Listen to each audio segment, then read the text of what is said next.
Hey, what's up everybody? Last year Sega released the Sega Genesis Mini and it got a lot of people back into these old classic Sega Genesis games, and it had a lot of people talking about the games that were included on the Mini and what games were missing. But it got me thinking about which games need to be remade with modern technology. So I came up with a list of 7 classic Sega Genesis games that I think deserve remakes. These are games that we haven't seen new iterations of in many years, and I would like to see them. And I'm going to also share with you my idea of what these remakes might look like today. Let's get into it. Number 1 is Golden Axe. Golden Axe was one of my favorite Sega Genesis games growing up. So cool. It was a side-scrolling beat-em-up game. You had 3 different characters you could play as. There's a man, a woman, a dwarf, and each one had their own kind of special attributes. They had different magic spells they could use. They had different weapons they used. But you're going along just beating up all these bad guys.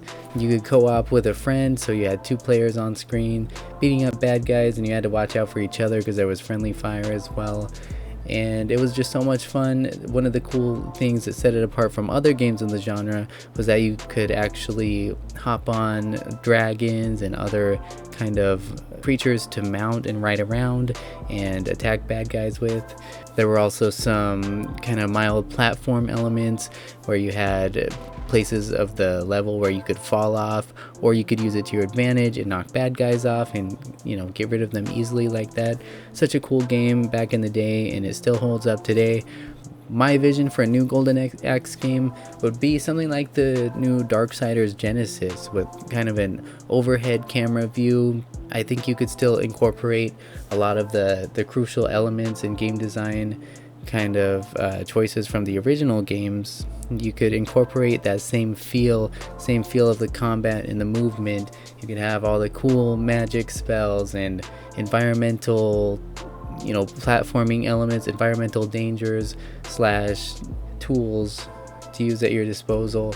I think that could work really well. And of course, you'd have the co-op option, local co-op and online co-op. And hey, you know what, let's not do 2 players, let's do 3 players this time. So for the first time we can see all 3 heroes on screen at the same time. I think that would make an awesome game.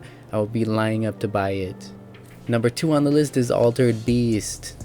I also loved playing this game growing up. This game was super cool because you played as this centurion who was brought up from the dead by Zeus to go and save Zeus's daughter from the evil wizard Neff, and I did a review of this on my channel a while back. Super cool game though. It's another side scroller. You're beating up these ghoulish bad guys and you're collecting these power orbs along the way, and each time you collect one, your character buffs up a little bit. He gets stronger and stronger until he transforms into some sort of beast.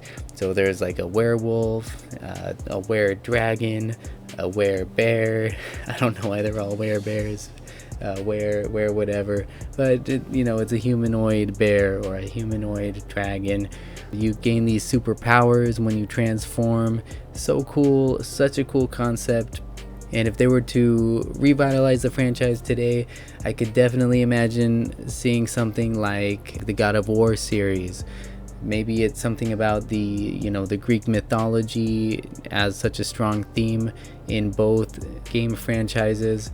But I think that that mix in the action, you have this big tough guy, you're running around and just slaughtering bad guys.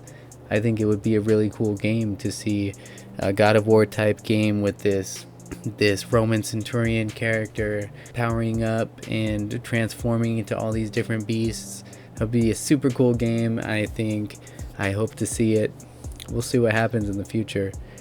Number 3, Shinobi. Now, we've seen a lot of different Shinobi games over the years. Personally, my favorite is Shinobi 3 on the Sega Genesis. That game is still so much fun to play today. Just, you feel so good. You're this ninja Joe Musashi, and you're just running around doing all kinds of crazy ninja moves. Really impressive for a Genesis game. The different things you can do and the fluidity of the movement and the graphics, everything looks so cool. You're just throwing shuriken and slicing bad guys. You got ninja magic powers of like lightning and stuff coming down from the sky. So many cool stuff going on in this game. You can hang on ledges and jump and swipe people and kick people. So much fun. You'll be battling robots and humans and all kinds of bad guys. I do not understand anything that's going on. It makes no sense, but it is so awesome. Like I say, we've had more recent iterations of the game. We had actually a really good PS2 Shinobi, and actually a couple of Shinobi games, because we had the spin-off with the Kunoichi, the girl ninja. What was it called? Nightshade. But that's been quite a few years now. We're talking early 2000s, PS2 era. So I would love to see a new Shinobi game. You know, they can take the same formula they used on the PS2. A lot of the cool, you know, wall running and jumping and swiping bad guys with your sword and throwing shuriken. All the stuff we know and love from that game, but polished to another level. Maybe look a little bit more something like the Ninja Gaiden series from Team Ninja. I think we're due for another Shinobi, and it's just a matter of time before we get something that's, you know, on par with the Ninja Gaiden series. Alright, now this is a game we never got a sequel to, but it was super cool and super original. I'm talking about Comix Zone. Again, another side-scrolling beat-em-up. This time a little bit different. You actually play as this comic book artist who gets sucked into the comic book, and the villain from the comic comes out into real life, and he's drawing bad guys on the page and trying to get rid of you, and you're trying to battle these bad guys that the villain is drawing in front of you. Sounds crazy, I know, but all the levels are taking place inside of the pages of the comic books, and you're traveling from panel to panel. Sometimes you can even choose which panel you want to go to next. It'll give you different options for which way you want to go.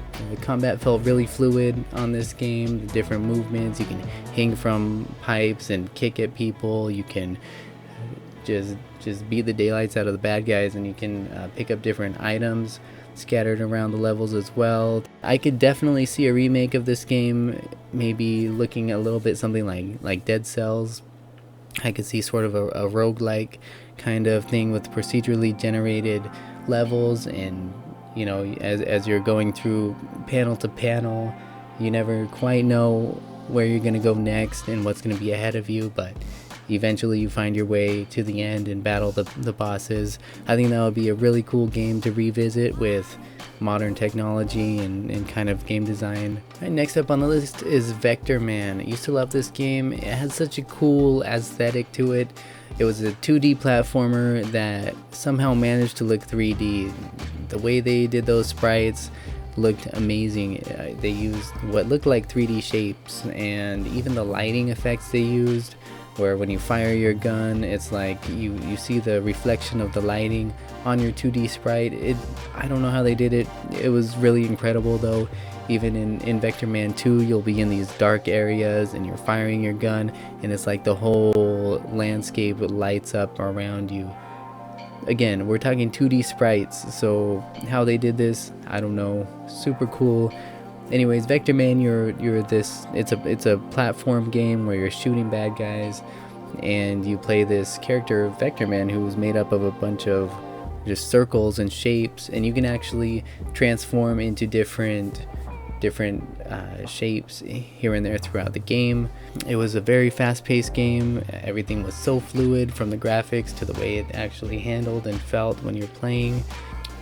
When considering a remake for this game, you know, I think about how they managed to take a two-dimensional game and make it look 3D. So that makes me think, you know, let's push into another dimension. How about VR?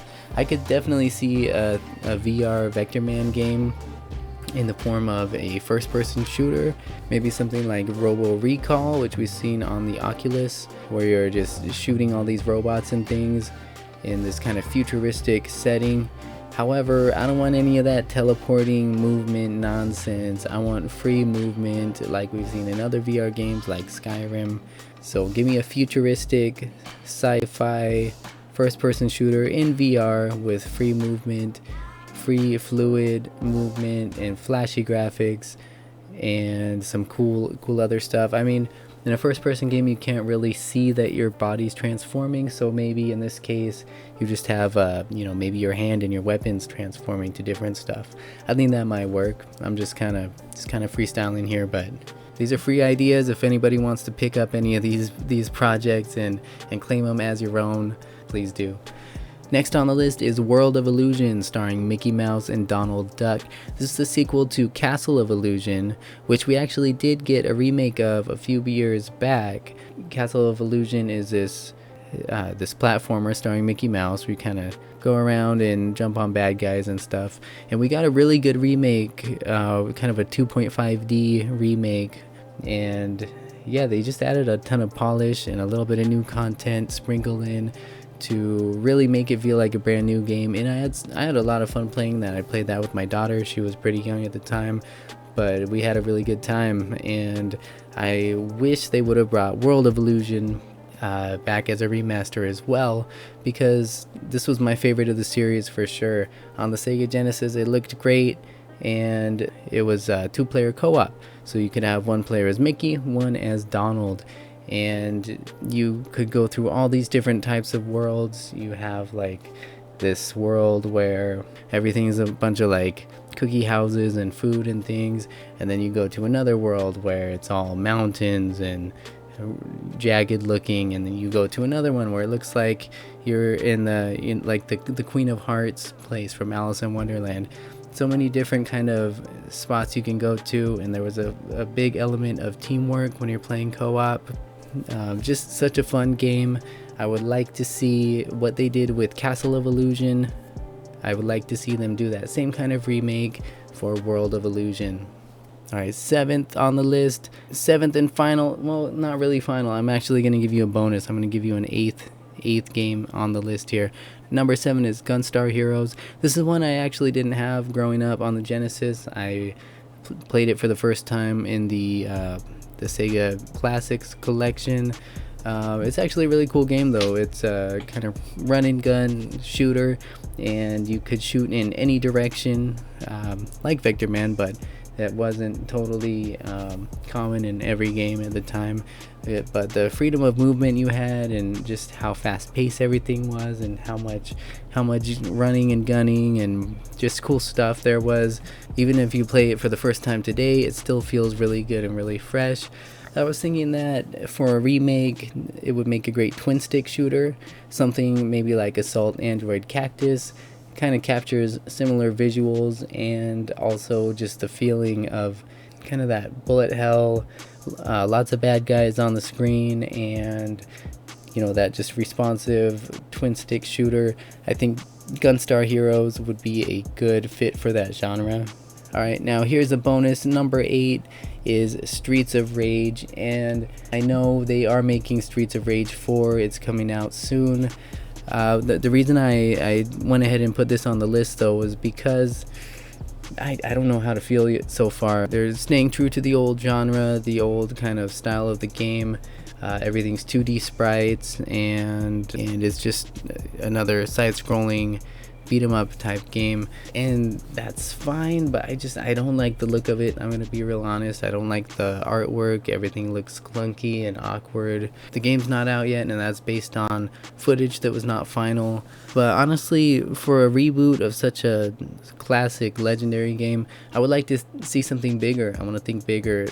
My vision for a new Streets of Rage would be more of an open world game with a heavy emphasis on the combat, melee combat. Of course, you want to be able to do all the same cool stuff you could in the old games, grab items and swing them at people and throw stuff, but I just want to see something bigger than this little 2D side scroller that they're working on. And I apologize, it may be a fantastic game, but my vision would be something maybe more like Sleeping Dogs or Arkham City, with a heavy emphasis on that melee combat. I know you're not going to have the cape and your bat suit and all those crazy gadgets, but the feel, the combat just felt so good in the Arkham series. And you have the city to clean up, and you're just going around cleaning up the city of these bad guys. You know, you're saving the good guys, and at the same time you're not just murdering people like in, say, Grand Theft Auto or other kind of more gritty games. You definitely feel like the altruistic hero, but you're just bashing the lights out of people. And I think, yeah, that would be my vision for Streets of Rage. Just have this big open city with lots of corruption and lots of bad guys to fight and people to save. Add some more story on top of the game, and of course multiplayer as well. Maybe you can do some split screen co-op like the Lego City games, and online as well.